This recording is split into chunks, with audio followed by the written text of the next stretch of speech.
In today's video, we're traveling back in time, all the way to our grandparents' era to explore some truly incredible life hacks. We're bringing you 20 of Grandma's wartime money-saving hacks that have the potential to revolutionize your lifestyle. So, without further delay, let's delve into these fascinating, time-tested hacks. The first tip is about victory gardens. During the war, it was common for families to grow their own fruits and vegetables in what were called victory gardens. This practice reduced dependence on the market and ensured a steady supply of fresh, nutritious food. Adopting this habit in our modern lives can significantly cut down our grocery bills and promote a healthier diet. Our second tip involves the culture of repairing and mending. The throwaway culture we see today was virtually non-existent during the war. Clothes were mended, appliances were repaired, and items were repaired, and items were repaired, and items were reused until they were no longer serviceable. Mastering basic sewing skills or learning to repair household items could potentially save us a lot of money. The third tip brings us to resourceful cooking. Wartime cooks were highly innovative, crafting delicious meals out of meager ingredients and creatively utilizing leftovers. Trying to emulate this could help us cut down on food waste and save money on groceries. Tip number 4 is about saving scraps. Back then, families would save leftover vegetable peels, bones, and other food scraps to make broths, soups, or compost. Using these scraps can compost. Using these scraps can contribute to reducing waste and saving money. The fifth tip reflects the wartime philosophy of make do and mend. This involved repurposing items, finding alternative uses, or fixing them up to extend their life. This practice could significantly cut down our consumption and expenditure.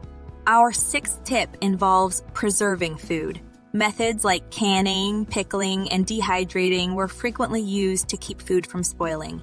In the modern world, these methods can help us preserve seasonal fruits and vegetables to enjoy all year round, reducing waste and saving money. Tip number 7 pertains to energy conservation. Being mindful of our energy consumption, like switching off lights when not in use or minimizing the use of heating and cooling systems, can significantly reduce our energy bills. The 8th tip talks about the barter system. During wartime, trading goods and services was a common practice. Applying this concept today could help us save money and foster stronger community relations. Tip number 9 revolves around the utilization of public resources. We'll get to that in a second. I have a favor to ask of you. If you like this video so far, please subscribe to the channel. Libraries, community centers, and public parks provided many services and amenities during the war. We can use these resources today to save money on books, entertainment, fitness, and much more. Our 10th tip involves buying in bulk. Whenever possible, families during the war would buy items in bulk to save money. Today, bulk buying can help us save on non-perishable items, reduce packaging waste, and minimize shopping trips. Tip 11 is about making homemade cleaning supplies. A variety of cleaning agents can be made at home using natural, inexpensive ingredients like vinegar, baking soda, and lemon. This can help us save money and reduce our exposure to harmful chemicals.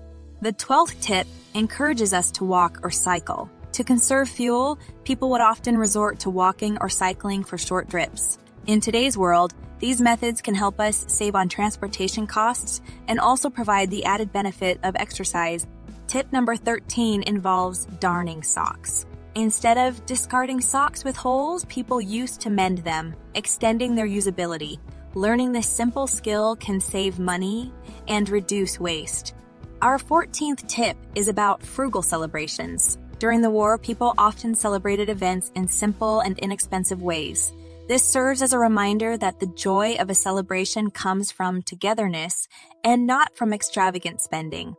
Tip number 15 is about water conservation. Being mindful of water usage by doing things like fixing leaks promptly and not letting the tap run unnecessarily can help reduce water bills.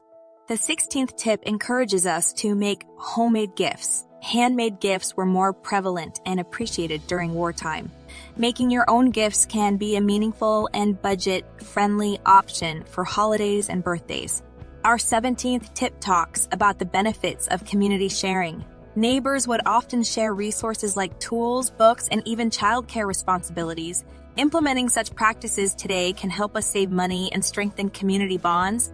Tip 18 involves incorporating more meatless meals. Meat was often expensive and hard to come by during wartime, so meals were frequently plant-based. Implementing this in today's world can help cut grocery bills and improve health. Our 19th tip is about secondhand shopping. Buying used items from thrift stores or garage sales was common during wartime. This practice is still a fantastic way to save money and find unique items. The final tip is about cultivating gratitude. During challenging times, people appreciated the simple things in life and were grateful for what they had. Cultivating this attitude can help us find contentment and curb unnecessary spending. That brings us to the end of our journey through Grandma's 20 wartime money-saving hacks. It's truly amazing how these frugal tips from the past can still serve us in the present day, helping us live sustainably and save money. We hope these tips have inspired you to integrate some age-old wisdom into your modern lifestyle. Thank you so much for joining us today. If you enjoyed this video, don't forget to subscribe to our channel and hit the bell icon to receive notifications for our future videos.